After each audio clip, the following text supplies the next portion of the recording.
Survival horror seems to be the current developer hot property. It's hard to find anyone who hasn't at least heard of Slender or watched Amnesia reaction clips. The genre though has boiled down to dank corridors, lens static and the quintessential jump scares. And that's just fine.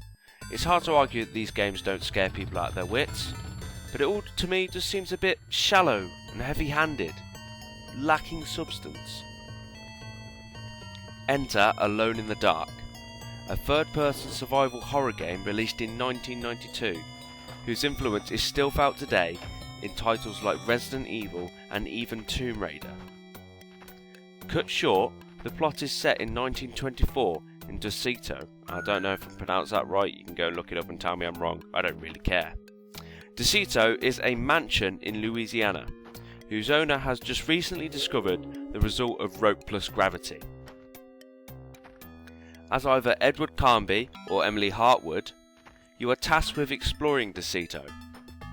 As Edward, a down-on-his-luck PI, you are given $150 to investigate an antique piano in the loft, whereas Emily is looking for a note hidden in the piano to discover why her uncle committed suicide. With all the typical gusto and lack of self-preservation of a survival horror protagonist, you elect to visit the haunted house with all those weird sounds and lights, alone. Because, well, what could possibly go wrong? As you enter the mansion, you realise brushing up on your HP Lovecraft may have been a good idea, as things do go wrong. Very quickly, very wrong. How this unfurls exactly, I'll leave for you to discover, as the story shouldn't be spoiled for first-time players. You will quickly discover that Alone in the Dark is as archaic as the mansion it's set in, and the first thing to strike you will be the graphics. Models, at most in the game, have polygons in the low double figures. By modern standards, the game is ugly in the extreme, unless of course Resident Evil's Pyramid Head makes an early appearance as the protagonist. The monsters are actually laughable, and their animation implies they are just as likely to trip over themselves as to feed on your entrails. But we do have to remember this game runs in DOS, and it's not only the first 3D survival horror, but one of the first truly 3D games ever. It took great strides, proving to the world that 3D games were the future, and they were here to stay. For a modern gamer, it is not how the monsters look that provide the scares and atmosphere. It is the helplessness they instill in you. Enemies attack fast, they hit hard, and once in their grasp it can be very difficult to escape. Hand-to-hand combat is decidedly rubbish, both in implementation and effectiveness, and ammo is scarce.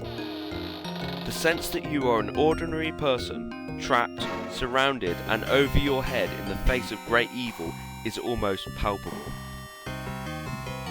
As a result, the lack of jump scares is anything but a detriment to the game.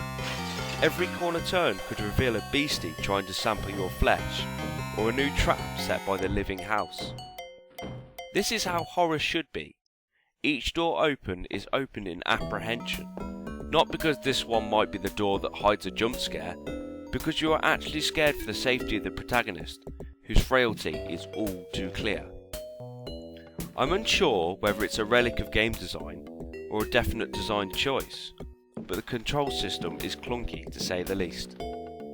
Movement in 3D space, at least on PC, is synonymous with WASD and mouse look.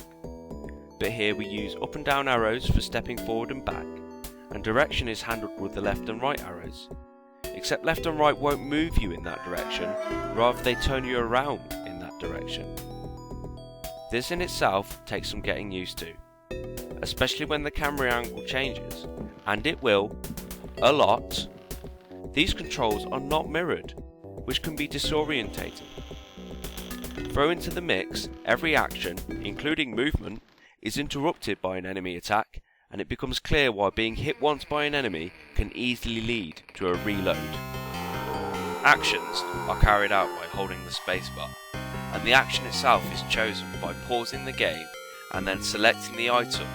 Once you've done that, you then have to choose how you use the item. All of this operates within a list-driven menu. which is kind of difficult to swallow when we're used to hotkeys and icon based inventories. On top of the difficulty that's created by the controls, Infogrames decided the best way, the absolute best way, to move through the game is through trial and error.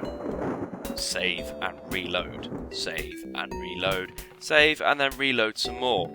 Instant death is fairly common, often impossible to avoid without prior knowledge of the danger, and a whole save game can actually be scuppered by accidentally losing or destroying key items, which forces a full restart of the game.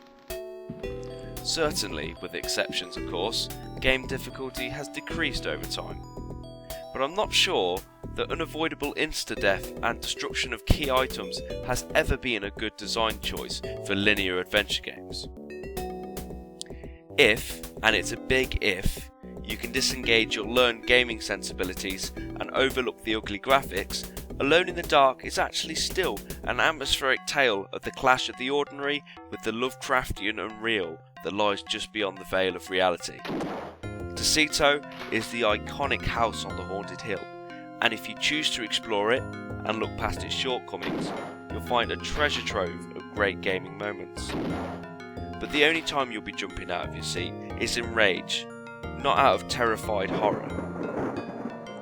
Already an influential classic, if it was redesigned for the modern gamers, I'm convinced it would be an absolutely stellar game. This has been Westloar. I hope you've enjoyed this review. Over and out.